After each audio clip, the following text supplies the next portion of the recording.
Sahara Delta, 200 miles across. They can't see individual fish from this height, so instead they look for others below that have already done so.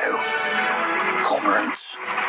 They are diving deep to reach the biggest shoals, flushing them to the surface.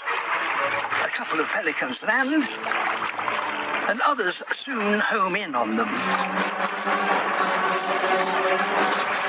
The pelicans don't join the feast directly. They mug the diners.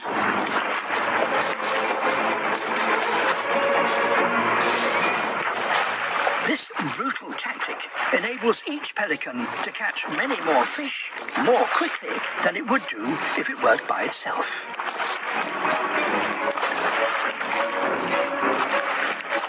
Once the shoals of fish have been plundered and dispersed, the cormorants make their escape.